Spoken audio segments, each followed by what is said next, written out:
بسم الله الرحمن الرحيم. طاسين. تلك آيات القرآن وكتاب مبين.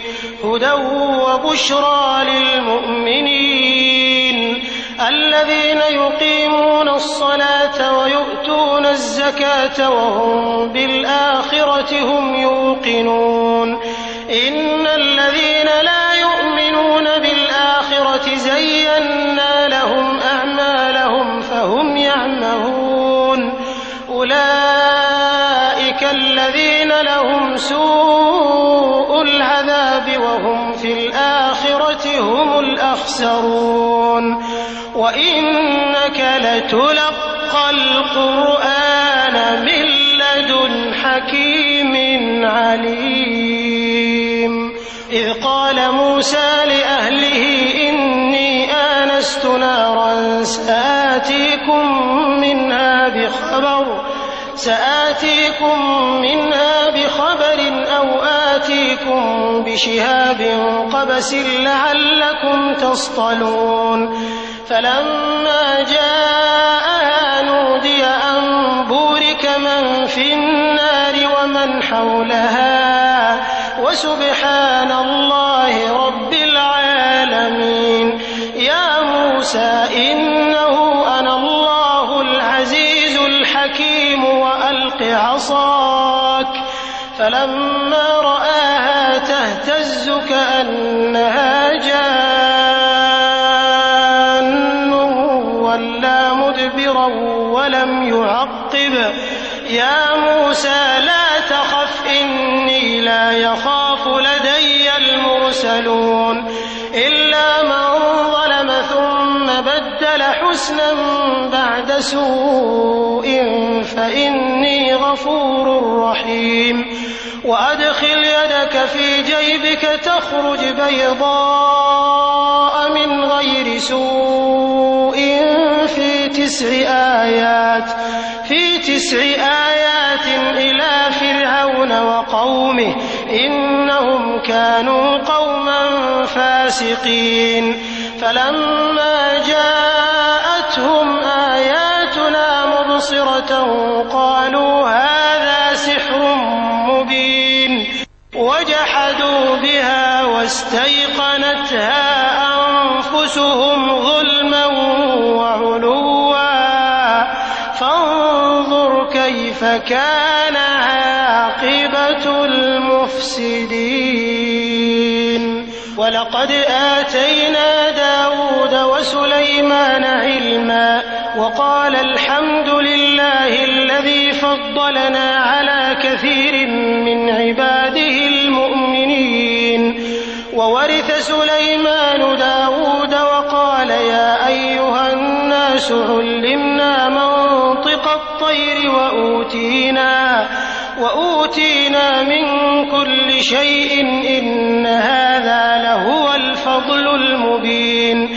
وحشر لسليمان جنوده من الجن والإنس والطير فهم يوزعون.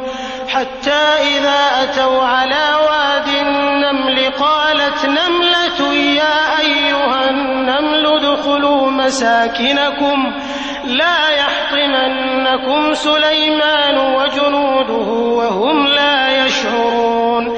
فتبسم ضاحكا من قولها وقال رب أوزعني أن أشكر نعمتك التي أنعمت علي وعلى والدي وأن أعمل صالحا ترضاه وأدخلني برحمتك في عبادك الصالحين. وتفقد الطير فقال ما لي لا أرى الهدهد أم كان من الغائبين. لأعذبنه عذابا شديدا أو لأذبحنه أو ليأتيني بسلطان مبين. فمكث غير بعيد فقال أحطت بما لم تحط به وجئتك من سبأ بنبأ يقين. إني وجدت امرأة تملكهم وأوتيت من كل شيء ولها عرش عظيم وجدتها وقومها يسجدون للشمس من دون الله وزين لهم الشيطان أعمالهم فصدهم عن السبيل فهم لا يهتدون ألا يسجدوا لله الذي يخرج الخبأ في السماوات والأرض ويعلم ما تخفون وما تعلنون الله لا إله إلا هو رب العرش العظيم. قال سننظر أصدقت أم كنت من الكاذبين اذهب بكتابي هذا فألقه إليهم ثم تول عنهم فانظر ماذا يرجعون. قالت يا أيها الملأ إني ألقي إلي كتاب كريم إنه من سليمان وإنه بسم الله الرحمن الرحيم ألا تعلوا علي وأتوني مسلمين. قالت يا أيها الملأ أفتوني في أمري ما كنت قاطعة أمرا حتى تشهدون.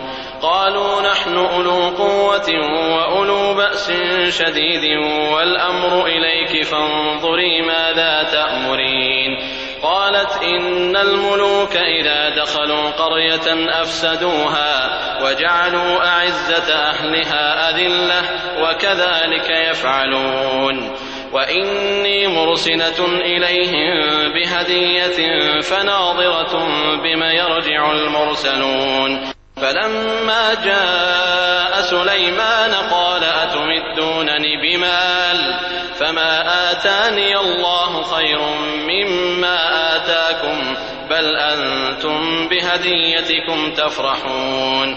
ارجع إليهم فلنأتينهم بجنود لا قبل لهم بها ولنخرجنهم منها أذلة وهم صاغرون. قال يا أيها الملأ أيكم يأتيني بعرشها قبل أن يأتوني مسلمين. قال عفريت من الجن أنا آتيك به قبل أن تقوم من مقامك وإني عليه لقوي أمين. قال الذي عنده علم من الكتاب أنا آتيك به قبل أن يرتد إليك طرفك فلما رآه مستقرا عنده قال هذا من فضل ربي ليبلوني أأشكر أم أكفر ومن شكر فإنما يشكر لنفسه ومن كفر فإن ربي غني كريم. قال نكروا لها عرشها ننظر أتهتدي أم تكون من الذين لا يهتدون. فلما جاءت قيل أهكذا عرشك قالت كأنه هو وأوتينا العلم من قبلها وكنا مسلمين. وصدها ما كانت تعبد من دون الله إنها كانت من قوم كافرين. قيل لها ادخل الصرح فلما رأته حسبته لجة وكشفت عن ساقيها قال إنه صرح ممرد من قوارير. قالت رب إني ظلمت نفسي وأسلمت مع سليمان لله رب العالمين. ولقد أرسلنا إلى ثمود أخاهم صالحا أن اعبدوا الله فإذا هم فريقان يختصمون. قال يا قوم لم تستعجلون بالسيئة قبل الحسنة لولا تستغفرون الله لعلكم ترحمون.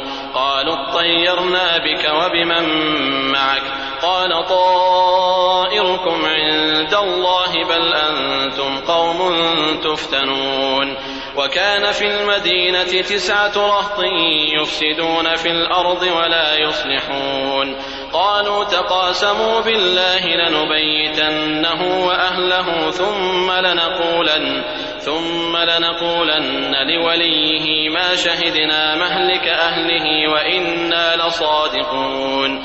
ومكروا مكرا ومكرنا مكرا وهم لا يشعرون فانظر كيف كان عاقبة مكرهم أنا دمرناهم وقومهم أجمعين فتلك بيوتهم خاوية بما ظلموا إن في ذلك لآية لقوم يعلمون وأنجينا